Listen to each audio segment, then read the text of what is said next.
Thursday afternoon chat. Your favorite artists with Jayar. Ladies and gentlemen, please welcome the legend. Welcome. Matthew West. And we've just discussed in 18 years of doing faith-based interviews, if I were to do a count. And 20 of non-faith-based? Like, you made it. Well, I was on a hip-hop station in Boise where I had, like, Macho Man, Randy Savage, rest in peace, and random interviews. Yes. Like Mario Andretti was the guest. Yes. Because whoever's Screech from Saved by the Bell. I mean, that's bucket list. I don't know why you didn't retire after that. But whoever's selling something, they like, hey, do you want an interview with Macho Man Randy Savage? He's pitching a new, yes, of course I'll take him. Beef jerky. Yeah, or I don't know how I ended up with Mario Andretti. That was It was a hip hop station playing 50 Cent and Eminem, and you had got Mario Andretti and Randy Macho Man Savage, and then Screech. But the Screech thing we said yes to right away. But they said he's pitching his punk band, and he doesn't want to talk about Saved by the Bell. And I'm like, if I can't talk about Saved by the Bell, what am I going to talk about? Nobody cares. Was his punk band named Screech? No, because that's a perfect name for a punk band. Yeah, it was a weird name, and he only wanted to talk about it. And so I had to not talk about Saved by the Bell with Screech. It was horrible. Macho Man Randy Savage and I went to the same high school, by the way. Oh, really? Years apart, because he was older than me. I thought he was a Florida guy. No, he went to Downers Grove North High School in Downers Grove, Illinois. Also with his lesser-known brother, Leapin' Lanny.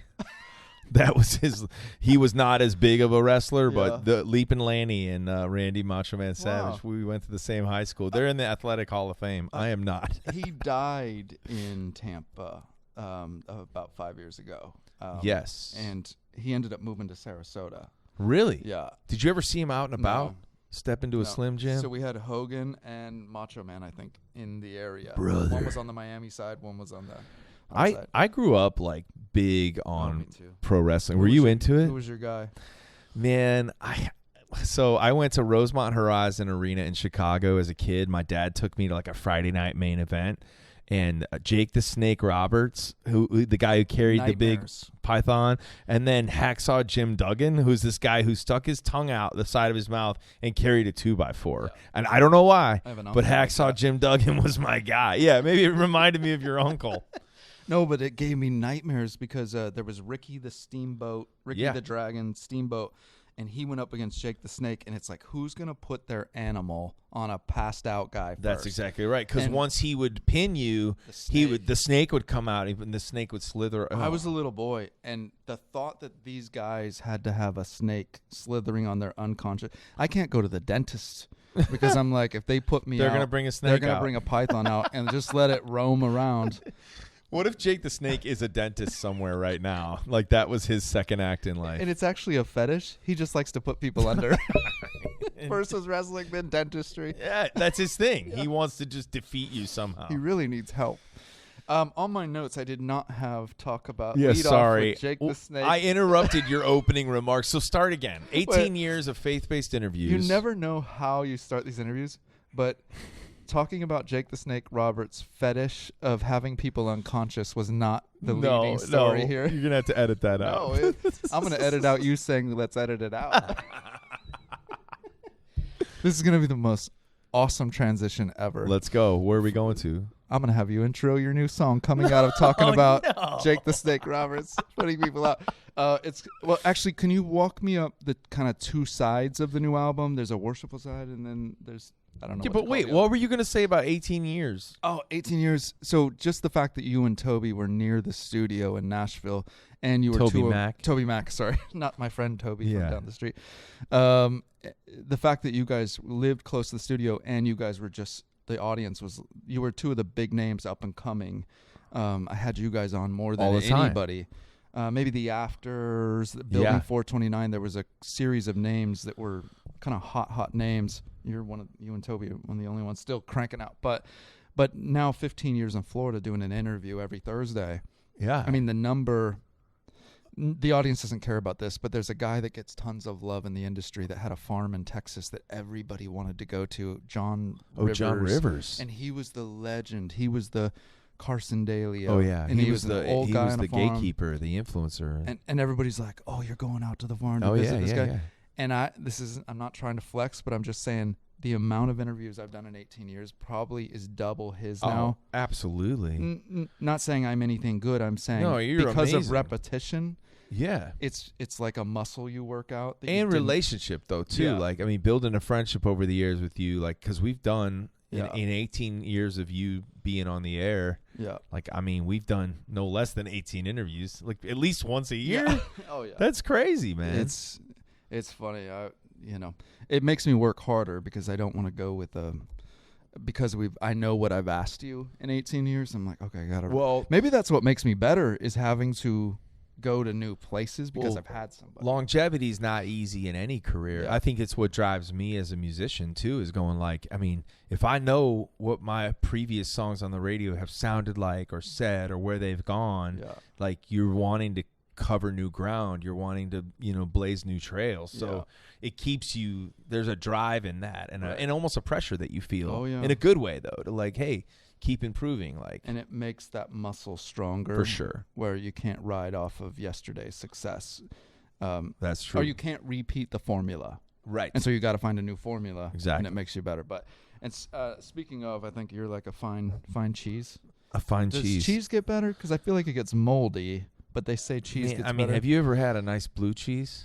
I love blue cheese, and I think the whole premise of blue cheese is moldiness, So that's kind of like you and I right now. Our craft is like letting cheese sit out. We are the blue cheese of Christian music. Like yogurt is mold. It's bacteria, right? Yeah, well. Oh, you don't want to let that sit out. Let's be the cheese. It's Christian radio. I would have gone with wine and we would have ended this conversation, but just let it sit. We're not going to do that. We're going to do cheese. We're going to stick with cheese. And I think whatever cheese ages well, that's the cheese we are. Right.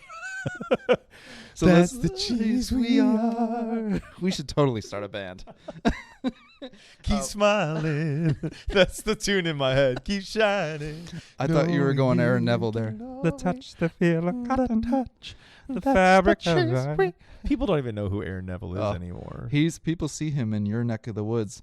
Somebody, I think Ryan Lampa, saw him at the post office. Like, is that Aaron? Or at the DMV. The DMV in Franklin is like Aaron Neville's just sitting there. Okay.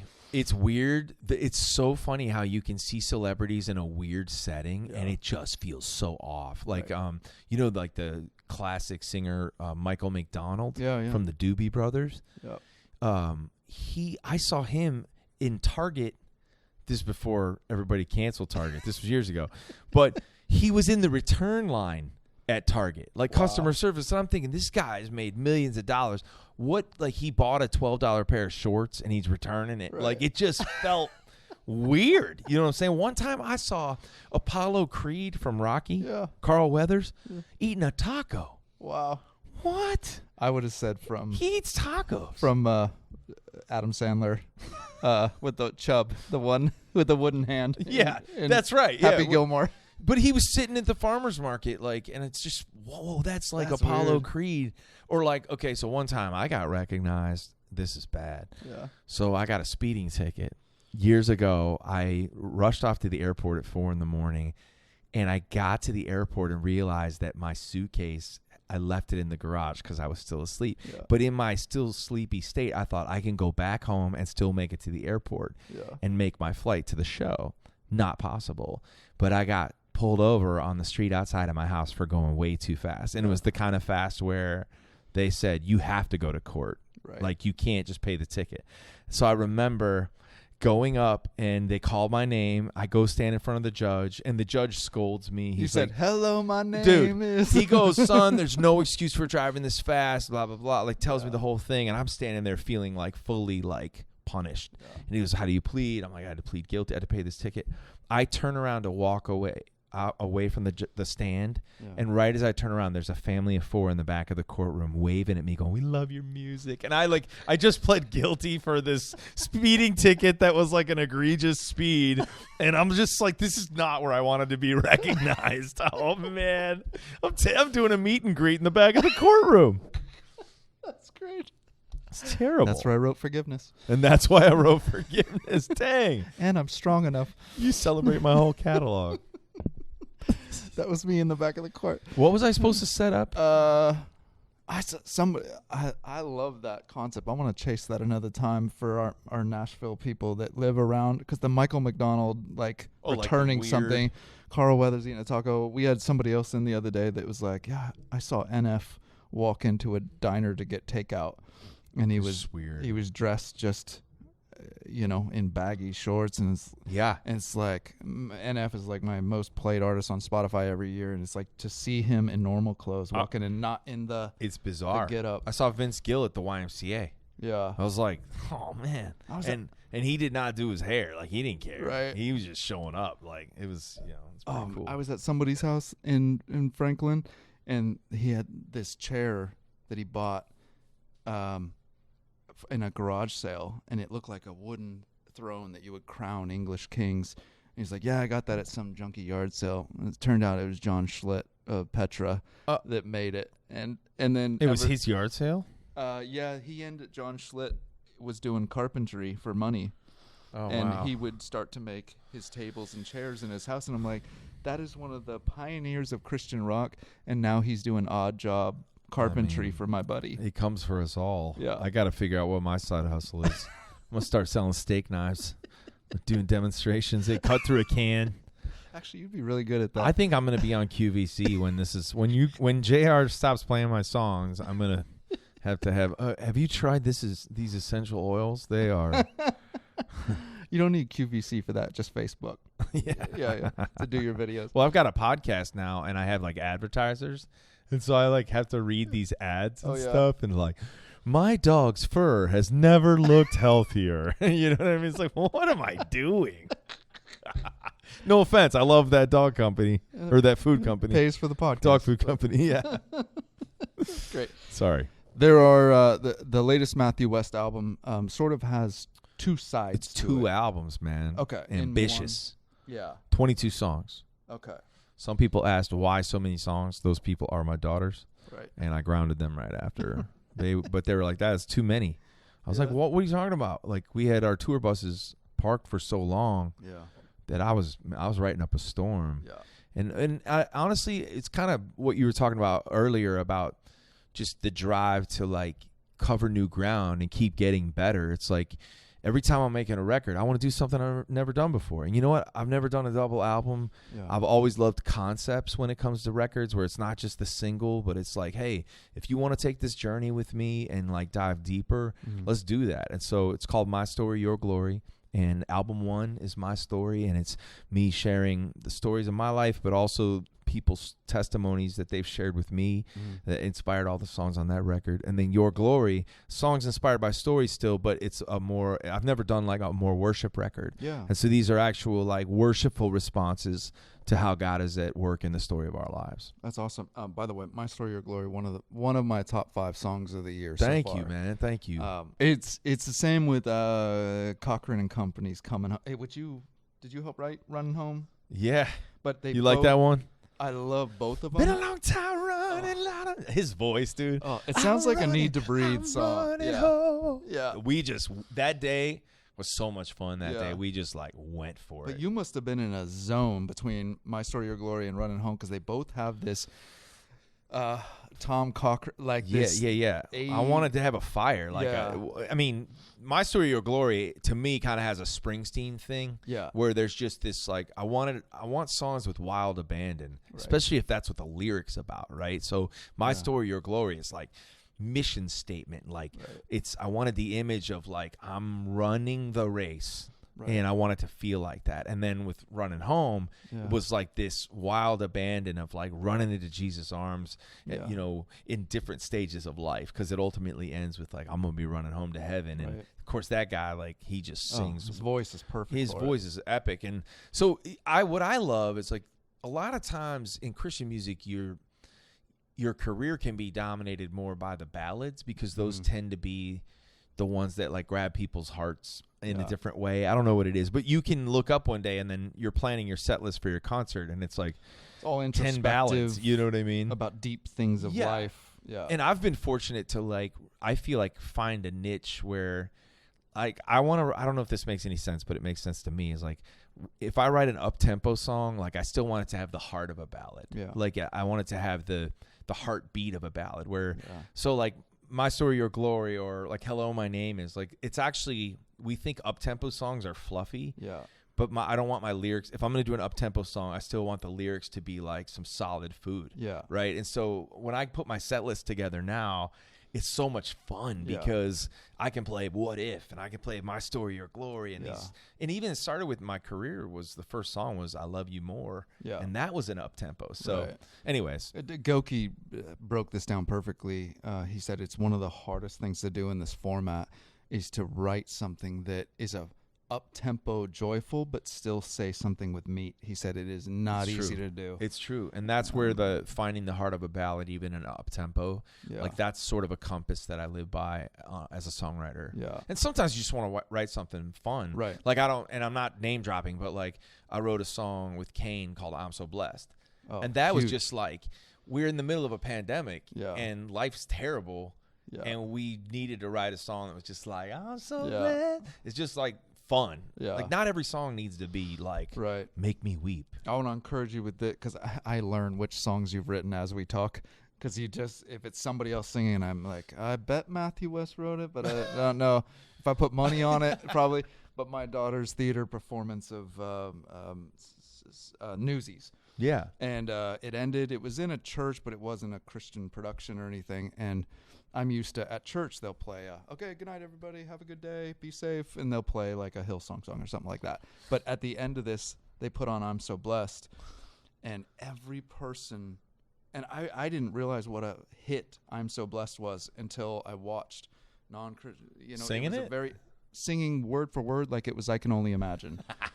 And I'm like, funny. I texted Carmen right after. I said, I think I'm So Blessed is a bigger song than we realized. These people know this song.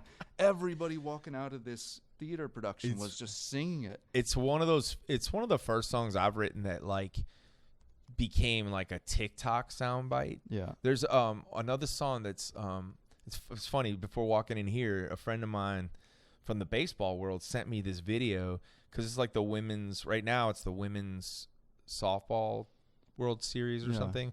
But like the Oklahoma Sooners have adopted this song I wrote with Casting Crowns called Nobody. Yeah. And it's like their theme. But sometimes on TikTok, like these little sounds will get created and they'll just take off. And it's not even the whole song. Right. But so I'm So Blessed was one of those where it was like people just picked up that chorus. Right. And then it's just really interesting how people apply music to their life now. It's so fascinating. I feel like I'm still learning all the time. Oh, it's changing.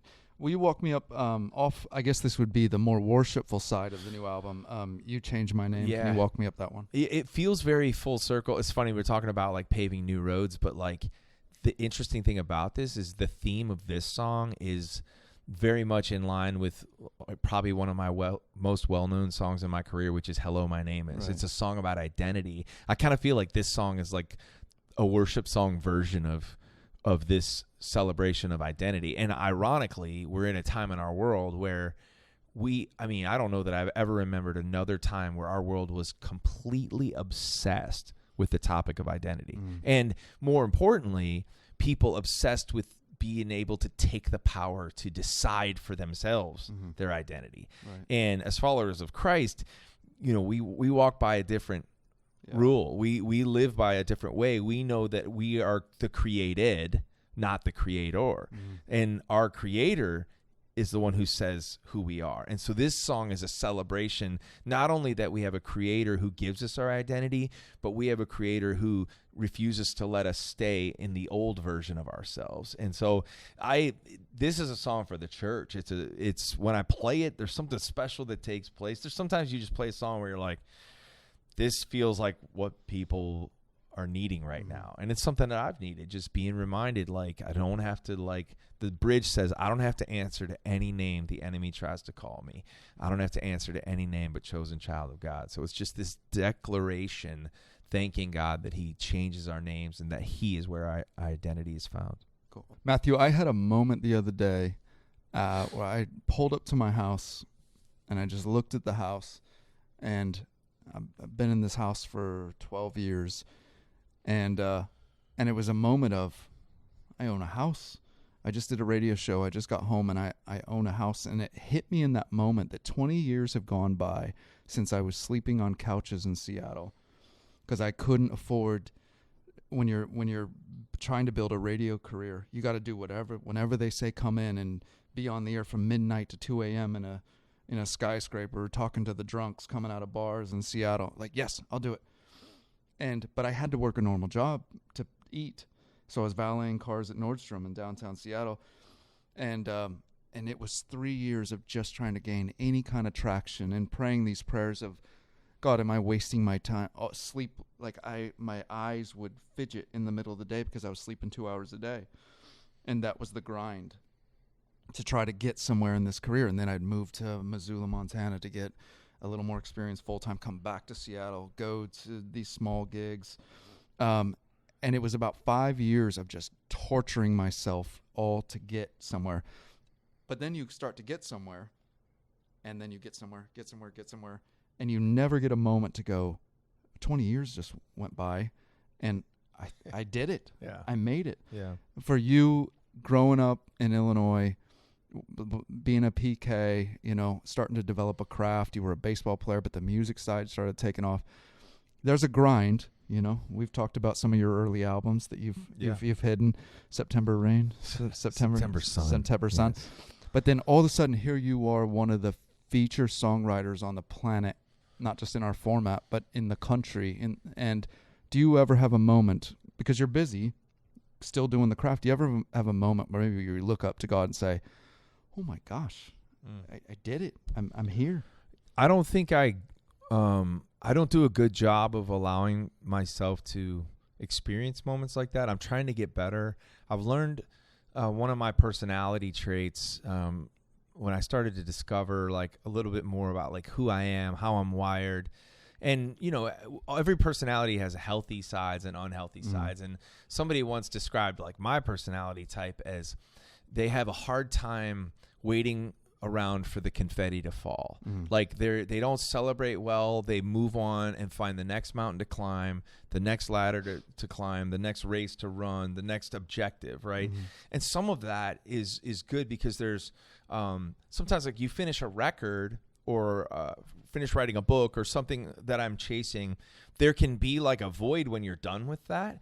And like I think your tendency is to like just jump into the next thing. So I rarely celebrate like when I release a record, and my wife is really good about forcing me to like stop and acknowledge. And then sometimes the industry is forcing me to like, stop and like I won, I've won some awards, and like those are moments that are very uncomfortable for me because I'm more focused on like what's ahead. Yeah. And yet at the same time, like I was at the Ryman Auditorium and it was this songwriting award thing, and I was forced to sit there in the front row and receive this recognition, and I look in the room and it's like Garth Brooks is there and Taylor Swift is there, and I'm like, I don't belong here. And even then I couldn't let the confetti fall as they were presenting me with that award. So that's something I really struggle with, but I will say I'm thankful for all that God has done. And even conversations like this are good for me to remember, like, man, thank you, Lord, for allowing me, because it has been a grind, and I'm still grinding. That's the thing is, like, you don't stop grinding just because you now have achieved success on the radio. And I don't stop grinding. Like, I'm still going because I got more songs to write. Like, it's a fire in me that doesn't go out just because I've achieved something, So that driveway moment wasn't like, oh, it's still with me. But it shocked me because that never happens. It was one moment in the driveway where I guess I just looked at the house and go, oh my gosh, I remember not sleeping and being broke and eating ramen and eating. And now you're looking at a house. It's got a helicopter on the ceiling. But like my buddy Charles, supported, so my friend Charles from the labels here. And like Charles remembers like when, which song was it that went number one? Was it The God Who Stays or Truth Be Told? Oh, we could be here all day. But we forced ourselves to celebrate, and we went and had steak. And it was like an epic fun time of like going, look, this is, and we weren't celebrating our achievement. We were just like going like, look how good God has been. Look at the way he's used that song. It's important to let the confetti fall. And so I'm learning that. And it sounds like you are too. Yeah. Torn Wells. Favor ain't fair, but it sure does feel good. Dang. Oh. My friend used to say, "Hop on the board the favor train." I'm like, I don't know what. I don't like that one at all. I'm gonna get real vulnerable here for a second. You and I, over 18 years of doing interviews, have had something to talk about in regards to two teenage girls. Mine are 20 and 17 now, and this is a struggle for me. I'm not going somewhere funny with this, just so you're not waiting for a punchline. I literally, I can't think about it because I thought you have till you're 18 and they go off to wherever. It actually happened at 15, 16 where they started getting friends. They each got a car to use. And at 15, 16, they were gone. And I didn't have a moment to sort of say goodbye to the childhood. Because, I mean, you and I were neighbors when you had little girls. I had little girls. We were living in Franklin. And it's like this glory time is going to last forever. And it's the greatest season where they think you're the greatest thing ever. And there's snuggles and there's all that stuff. And then, you still love them. But there's teenage girls. There was a distance that started happening right around 13, 14. And then once a car comes in the mix, like I see them now, we never sit down for dinner ever. And I feel like I never had a chance to mourn the childhood or the ending of a season. And I'm still to this day struggling with it when I see them. Like I see them passing me in the driveway and I'm like, hey, if you ever want to hang out, I know I'm busy, you're busy, but my wife used to get on me like they are in a new place and you have to go let them be in that place. You can't keep living. Like I have tattoos of childhood stuff. That's my middle child, Issa, and it's like her and I used to color together every day. She was born at Bethel in Nashville. And I never could let that. I almost held it over them like, hey, do you want to go snuggle and watch a Barbie movie? I'll go sit. And they're like, Dad, I'm 18. Yeah. I don't do that anymore. So I don't know if you've had, I guess I'm just trying to ask if you've had those moments of just, it's over. Like the childhood. Yeah, it's over. I mean, we're in the thick of that right now. And it's funny, last night I was, I look at my phone and you know how your phone will suggest like different photo memories. Yeah. And sure enough, this like picture of my youngest daughter, but as just a little baby, like, and she's like smiling. She got this little dress on, and I just texted it to my wife, and that's become a common theme where I'll send pictures of my girls to my girls of when they were little. I do the same thing. And I'm sure it annoys your girls, them. My like, girls. Yeah. But it's, it's definitely, I'm in a season of like, there's an ache in my heart for a season that's changing as a family. Now I'm taking my oldest to look at colleges, and it's just crazy to think about what's changing and their priorities and their friends. And, but there are times where I'm like, hey, I'm like, you don't have a choice. We're going for a walk. You know what I mean? Like they're still in the house. So, but I feel every bit of what you're saying, and it's tough to like go, okay, every season is beautiful in its own way. But at the same time, that's bunk. Oh gosh, that childhood time was just the greatest. Oh man, it's just exactly what they want to spend time with you, like when you're carrying them on your shoulders. Say like, the cutest thing. They love you. So like, what's crazy is like just now, like my oldest daughter. So I took her to this camp a summer ago, just the two of us for a week. Yeah. And it was really incredible. And I will say, like, after doing this camp together, it was like a father-daughter thing. I started to see the beauty a little bit more of this new season, because I was like, I wasn't just talking to my kid anymore. It felt like I had things to learn from her. Mm. And that was like, I think that's been a really special thing, is to like, oh, they're going to teach me about life too. Yeah. And, every season is beautiful, but this is definitely a more heartbreaking season than others. And then if they, get married and stuff like that at some point, I'm like, I don't know how I'm going to handle that. I'm going to change the subject. Yeah. Why'd you bring us down, dude? I hate this question. Why did I write this? But it's the good stuff, man. It's good. We're both blessed to be dads. Oh, yeah. Before we hit this final thing, the guy, the crew at work, they know I've been struggling with some. How old? I'm 46. Are you? Yeah, me too. Okay. 1977. Yeah. Let's go. May. April 25th. So you're 25 days older than me. Nice. Look at that. Nice. I have been hitting a hair thinning window over the past year, and it's rocked me. Because up until this point, any kind of aging is like, oh, kind of cool. Oh, I'm getting older. The hair thinning It's to me. bothering you? I haven't stopped wearing hats since it started. I've even, like, my Facebook ads start to show hair implants, and I promise I've never Yeah, you can go to Turkey.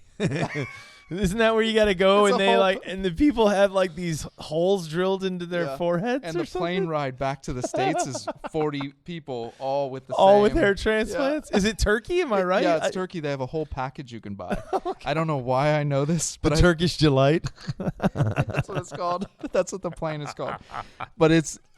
I promise I'm not Googling it, but it's like Facebook knows that it's on my mind. Oh yeah. And so what I wanted to ask you at 46, what is the part that is getting you the most about the aging? Is it something else physical? Oh gosh. I mean, it's harder to lose weight, but like I've been pretty serious about it. I've actually lost 25 pounds. I was about to say, getting serious about it, right? So you have to work harder. Oh yeah, that's for sure. I feel like I'm looking at my hairline and it's like getting a little higher, The guy that cuts my hair at the barbershop, I'm like, dude, is my forehead getting me? He's like, no, man. And I'm like, no, dude, you need to be honest with me. He's like, no, you're good. But the grays, I normally would let my beard grow out, a little scruffy, a little 2-day beard kind of thing. Right. And I've done that lately, and it's grayer. Yeah, so I'm keeping it a little more clean shaven. I don't mind the gray in my beard. For some reason, it's the thinning hairline because I like to be able to do something with my hair, and the options are dwindling.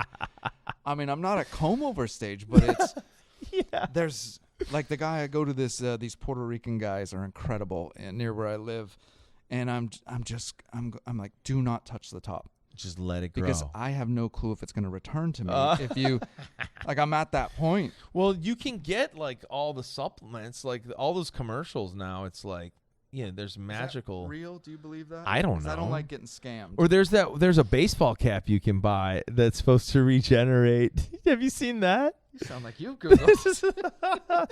I see this on the news. It's like a baseball cap that shocks your head or something. Have you not seen that in the airline magazines? After I moved to Florida and bought snake repellent and realized it was a scam, I'm very careful now. Well, how about this? We buy one of them and then share it. You try one of them, I'll try one of them, and we'll just compare next year. Well, I think too, it's more I look at my dad who lives with me, and I'm like, okay, that's gonna be me. So I'm like, okay, what do I like? What do I not like? Does he have hair? Huh? Yeah, he's got a full head of hair. Oh. I don't think I'm gonna go bald in my life, but lucky. But I do see it's moving the other direction. It's moving back, Yeah. But more, I don't know. For the most part, I feel really good. I don't think I'm having any major ailments. Yeah, right. That's good. I got a hernia that's just now part of my life. Jeez. And the doctor said, you can get here's a number of a surgeon. I'm like, so you can't fix me? Well, the surgeon can if you want. A hernia. Or you can live with this and you'll be fine. You'll just be in pain. That you can get at any age. That's not an old age thing, right? Yeah. I got a broken ring finger from falling in the Dominican last year, and it just sits up like this now. And I'm like, I might be okay with it. So there's a list. There's a very inappropriate comedian, Louis C.K., that did a whole bit about going to check on this knee pain he had. And the doctor said, here, you're going to take this medicine. He's like, oh, so I take this and then it's all going to be fixed? He's like, no, you just take this now. This is what you do. Yeah, this is what you do now. This is funny. I'll say, the singer's signs of aging is when you start singing your songs and you're like, oh, this key is really high. Yeah. You go hear a lot of singers now, and their songs are down 3 keys from the original. Right. Like Johnny Cash's last album. Exactly. It's every artist sounds like Johnny Cash in the end. Yeah. This started organically in a text thread with coworkers where we were comparing our birthday buddies. So your celebrity birthdays, and so the evolution of this is we started taking our top 3 celebrity birthdays and doing kind of like bracket or battles against each other and then moving along in a bracket. So your most famous birthday buddy and then your second most famous and your third most famous. And whoever's got the strongest top 3 moves on in the bracket. So I've now started doing this with the guests that I have. So you just Google my birthday? We have it all done for you here. Oh, you already did it? I haven't seen these, but you're going to play your number 3 is going to be your least strongest card to play up against my least, and then we'll go to 2 and then 1, and then we'll compare the overall list. All right, we can look? Yep. Yeah, we didn't order yours, but you can. Okay. So your least strongest first against mine, and then we'll. Okay. I'm going to go. What's your birthday? April 25th. Okay, against May 20th. Ella Fitzgerald. Ooh. At last, my love has come around. I thought that was Lauren Daigle. Okay, so Ella Fitzgerald. Already, I feel like I'm going to lose this. What do you got? NASCAR legend Tony Stewart, Home Depot. I'm not a NASCAR Didn't he guy. commit a crime of some sort? I don't know. Hey, I don't choose my birthday buddies. So who decides who wins? In the end, we kind of take an overall. All right. Okay, who's your number 2? Renee Zellweger. Ooh.